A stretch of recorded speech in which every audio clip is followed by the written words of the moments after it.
Welcome to you all. This is our latest edition of INNERchamber Connections, and INNERchamber Connections is our series of pre-concert chats where we have our special guests and wonderful performers join us to find out more about the music.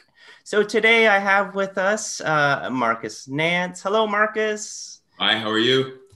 Great. And of course, Emily Hamper on piano. Hi, Em. Hi. Great. So thanks for joining me, you two, and thanks for joining me for this wonderful concert. I'm so thrilled, and I'm really excited to be sharing this with everybody. So let's see where to start. Let's read a little bit about Marcus, just so that people know how wonderful you are.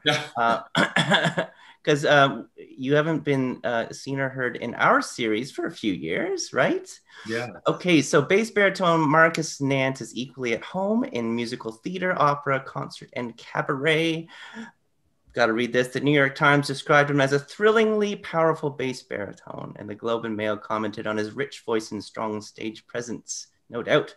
Originally scheduled to appear in Stratford Festival's Frankenstein Revive with Marcus in the starring role, that has been postponed, and he has been heard recently in Voice of a Preacher's Son for the Stratford Festival's concert series Up Close and Musical, as soloist for Stratford Summer Music with the Stratford Symphony, and as Van Helsing in Dracula, a chamber musical by Merrick Norman and Richard Ozunian for INNERchamber.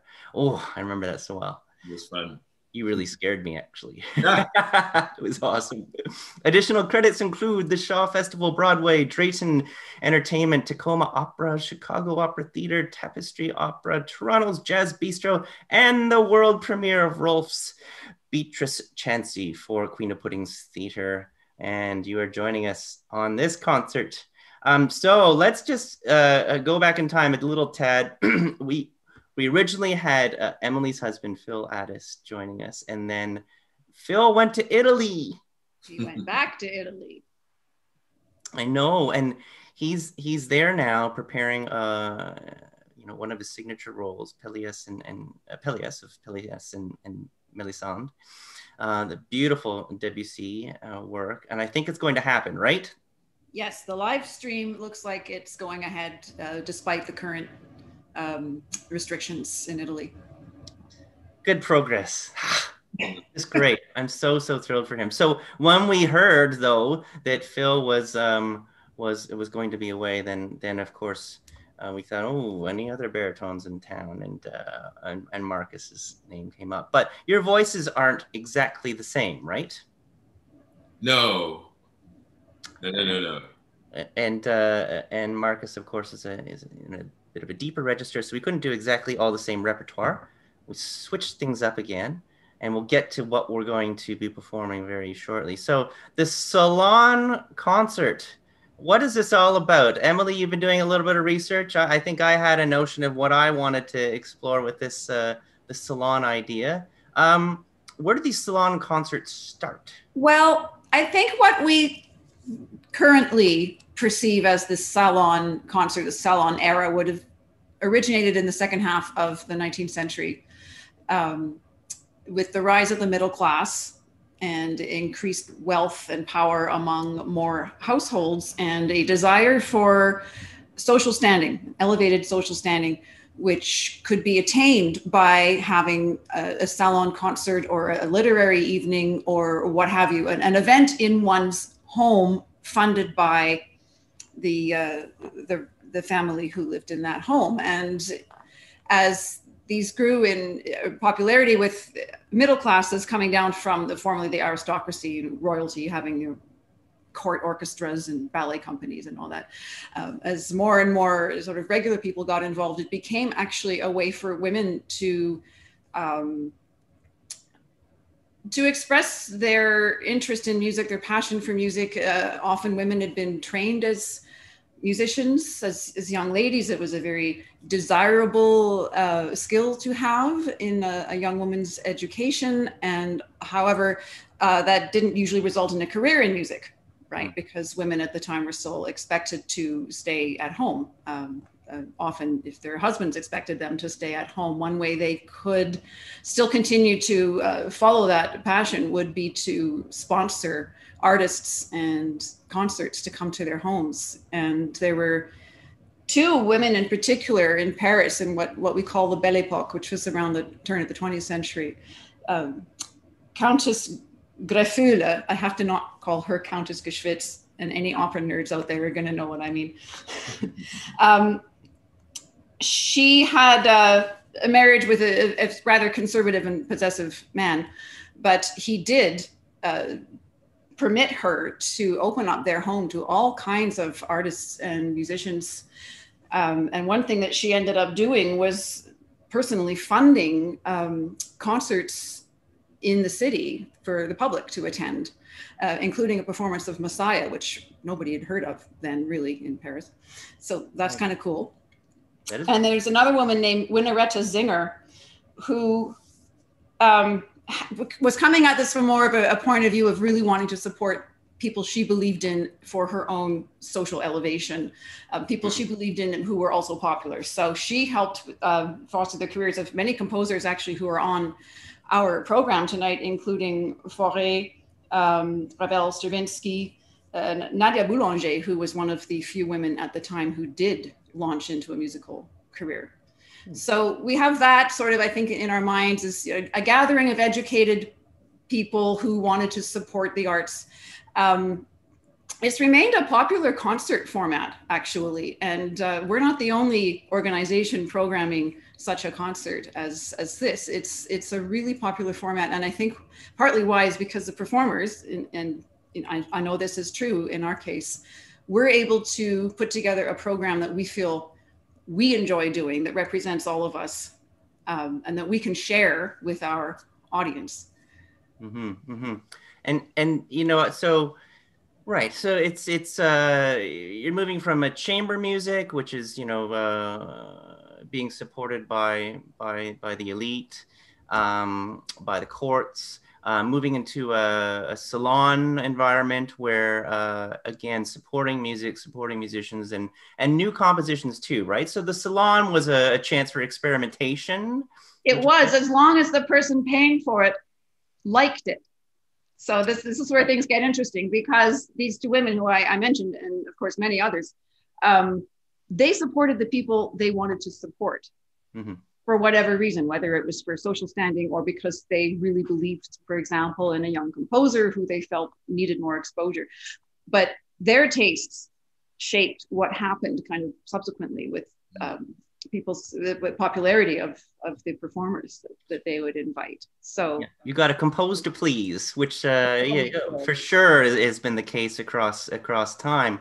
Mm-hmm. And you know, when we brought Marcus into this into this program, then it started to appear to me that well, first of all, in our program we've got three sets of music, right? We've got an American set, and then we've got a German, Austrian set, and we've got a French set of music. And with the American set especially, it seemed to me that, yeah, the Salon was kind of a chance, and correct me if I'm wrong, but it's a chance for experimentation where these different spheres would blend and meld together. And you've got the jazz element, and you've got the spirituals, which are being represented on this concert.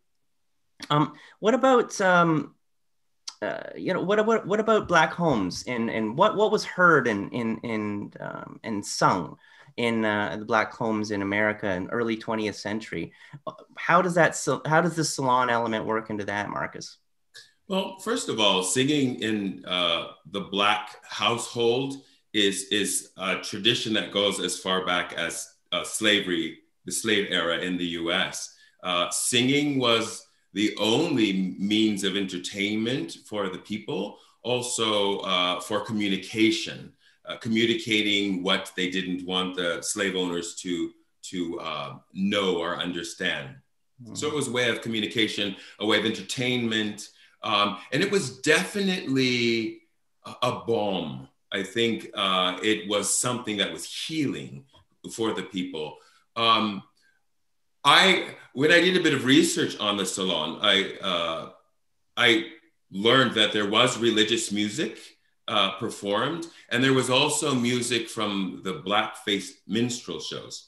Of course, we're not going to do the latter, But there is a place for religious music in the Salon. And so I know we're going to talk later about some of the songs that we have, but I'm really excited about bringing that to this concert and bringing that tradition of the African American home into this concert that we have planned. And that surprised me that that the spiritual songs would be brought into the Salon concert, and there was a little bit of a blurring of the lines. It wasn't so clearly delineated. So this concert starts with the song "Come Sunday" by Duke Ellington. Tell me about this. First of all, I love this song by Duke Ellington, and it's very it's a jazz song, but it's infused with classical elements. I feel, especially because it's written for a bass. Well, it's not written for a bass, but it works for a low voice, I should say. It was originally written as a sax solo, but then Duke Ellington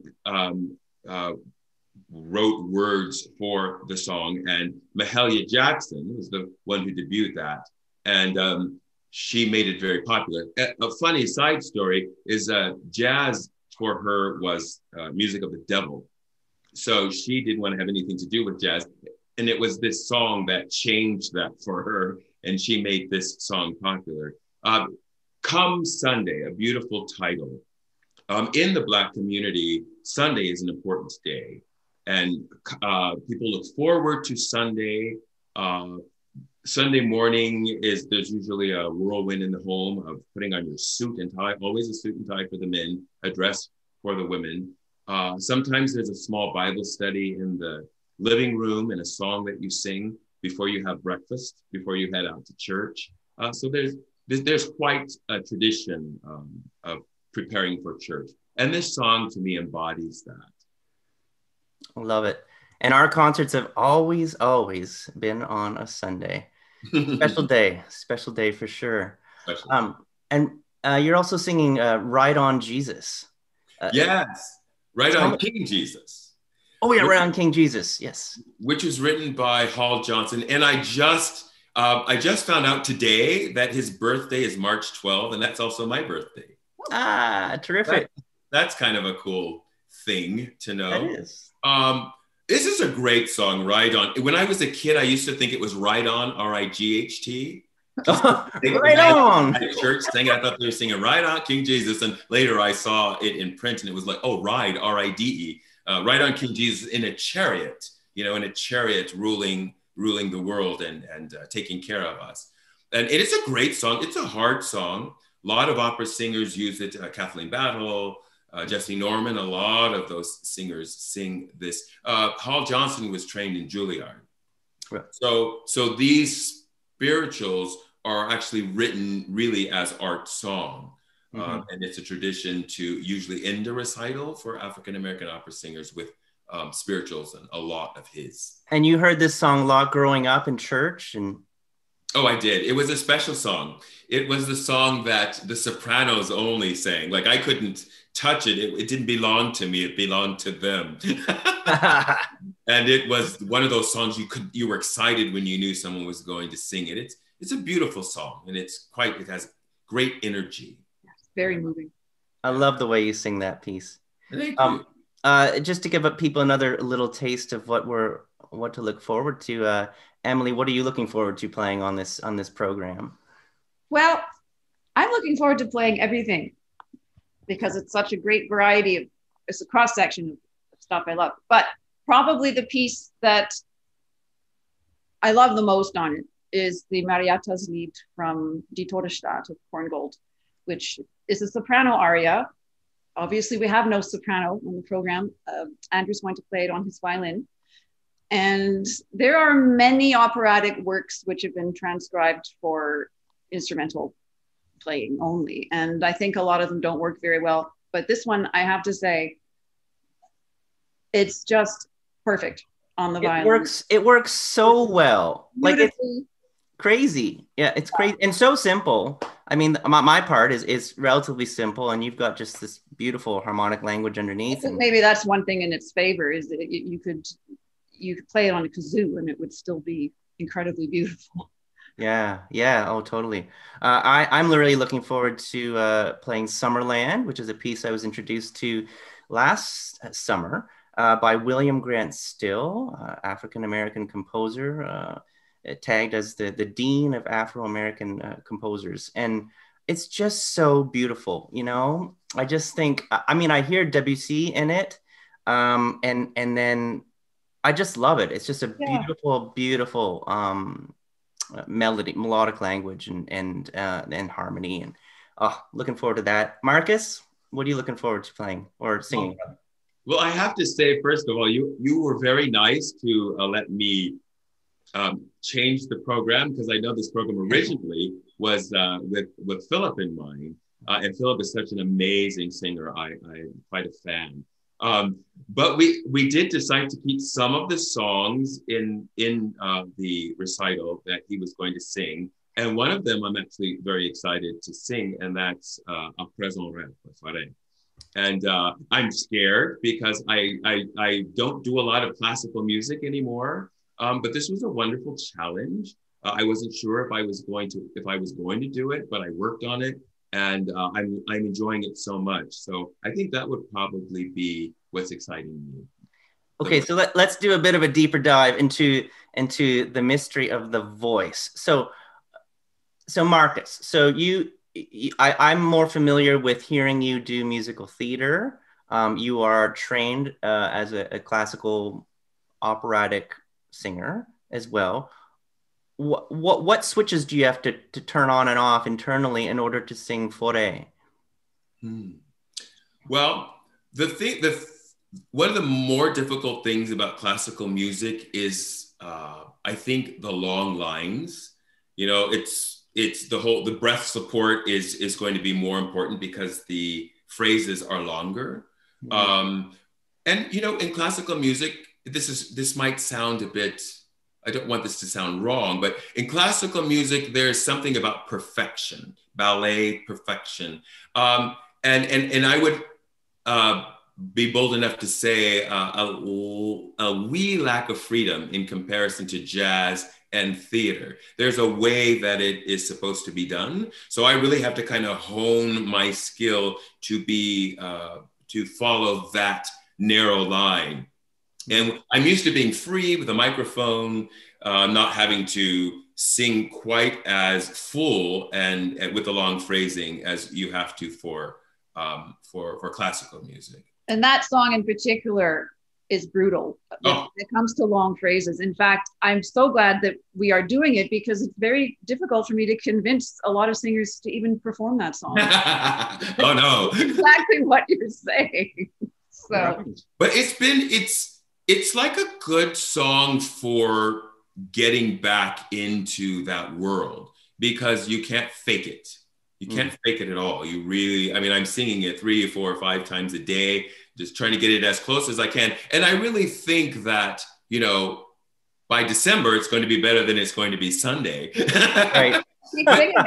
That's the other thing about classical music. You work on it for a lifetime, you know.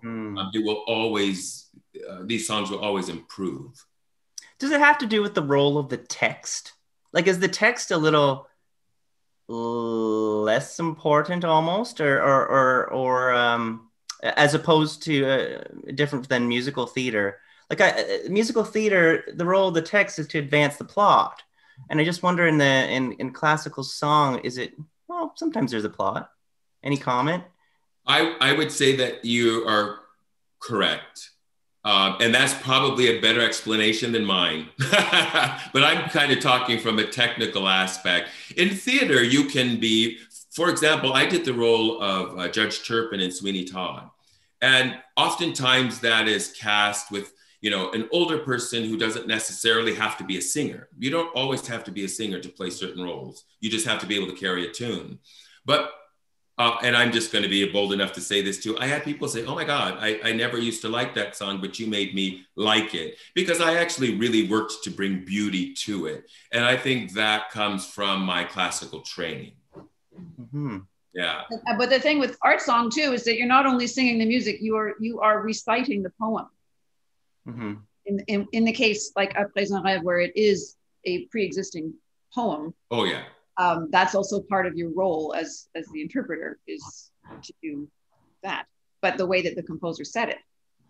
Absolutely. And actually, it's interesting that you say that, because I find when I'm working on this melody, I'm really focused a lot on the technical aspects that I'm trying to put forth. But I do find that when I surrender to the poetry, everything falls into place, because the poetry is so beautiful.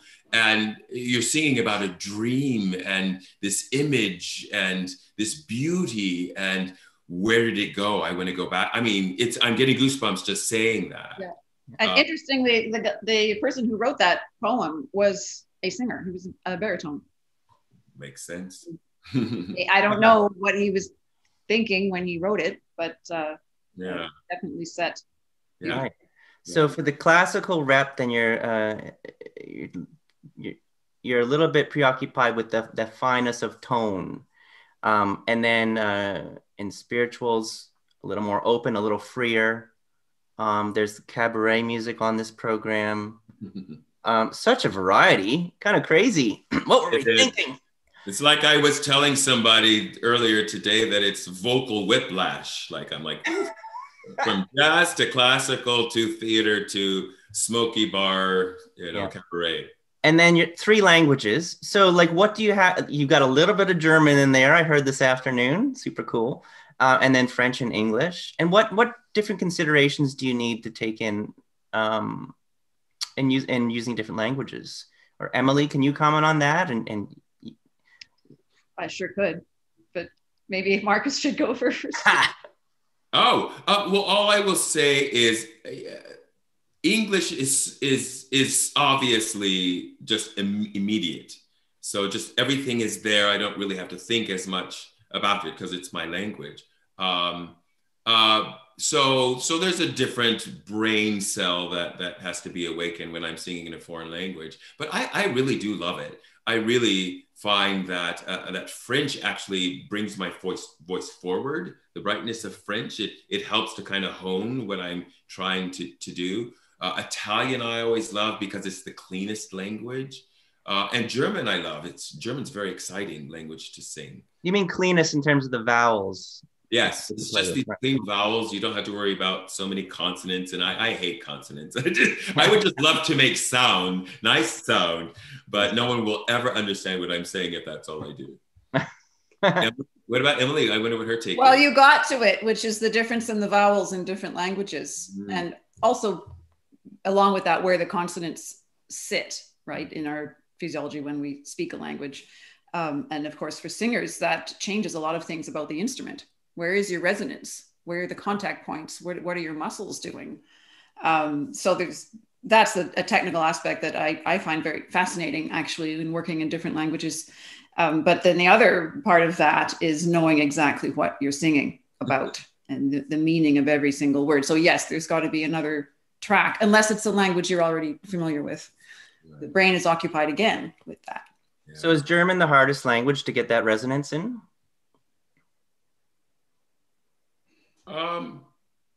No, I don't know. I don't know that I could pick one that's harder. It's just different, huh? Yeah. One of the keys is to put those vowels where an Italian vowel would sit. Yeah. So, and Russian too. It's possible. You have to work at it though to place those vowels in a place that's helpful with your resonance and not somewhere else where it isn't. Yeah. I kind of cheat that way, Emily. I don't know that it's cheating. It's a bit hard with the French though, because of the nasals that I for me is something, and Emily, we've been working on that. She's been very helpful, just helping me to find that space there. I want to talk a little bit about piano and the different styles that you have to play, Emily. Whiplash, speaking of. Yeah, so you're playing some stuff that was written for piano with violin or with voice, and then some stuff that's an orchestral reduction. How do you do it? I've listened and I've watched you do this so many times, and it's like you are really able to command those 88 keys into being, you know, an 80-person orchestra. Like, what do you do to allow that to happen? Well, the first thing you have to do, well, that I did in my training, is to give up thinking like a pianist for a while, which can be a little disorienting. But especially visually, going from looking at the page of music and thinking, I have to play all those notes and they're all, you know, relatable pianistically, to looking at a page of music and thinking, this is not actually what this music sounds like. And my job is to make it sound like an orchestra on the keyboard, which could mean altering slightly what I'm playing, either to make it easier to play or to give a different color sense, or to add instruments that I may know are there, but they're not included on the score that I'm looking at. A big difference is when playing orchestral music, thinking in terms of the colors of groups of instruments that may be playing at the same time. So I'm thinking what the brass color is, what the string color is, what the wind colors is, and often trying to do those all at once. Which is not something, it's not that unrelated to just playing as a pianist, where you're always looking for all possible colors and shades of tone on the instrument. But I would say that in the piano music, I'm thinking more of individual fingers, each individual note, each line, and what it can do just related to the piece of music itself. The orchestral aspect is another thing we were talking about, is playing like a large group of people. For example, anything, you know, rubato or any kind of stopping and starting in the music needs to be done with just a greater sense of ampleur. There's more a fullness to the amount of time it takes to turn around a group of people versus one person. So everyone breathing together. You're not just breathing together, right? And coming off of something together. The use of silence in a group of people rather than one instrument. So it's. So you have a very active imagination. Then you're just impersonating all these brass players and string players, and I do the same thing on violin. You know, sometimes it's a very percussive thing that I'm playing, or sometimes it is very much like the voice, and I try to emulate the voice. And I've heard so many. Sure, which you are in the Korngold, right? You're playing something which was not written for your instrument, and you're making it work to the best of your ability beautifully on that. Oh, I try. I try. All right. Well, we're just about at time right now. Just one other thing I just wanted to touch on, you know, that was interesting when we were talking about. So in this program, we've got, you know, some Black composers there, and people who aren't necessarily represented in very frequently in concerts. And I just, you know, it was interesting that it came up that amongst us, it's part of the issue, because if you don't have the composers like William Grant Still represented on, a wonderful composer, on a program like this, you're only telling half the story, right? Like there's so much music that's being missed. And you know, it comes down to our education a little bit, right? So like in university, there's only so much time to learn stuff, but I don't know, anything to add to just add context to how we can create a broader story with the music that we decide to put on. Yeah, I think that's a tough question. And it's a question that I'm grappling with in my own brain, because my training was definitely Eurocentric. Like I was looking to perfect a European art form, which is opera. So I spent time learning foreign languages and trying to sing legato. And if anything was Afrocentric, it would be Porgy and Bess at the time, which was not written by a Black composer, but there was a white composer who had done his research and wrote music for us.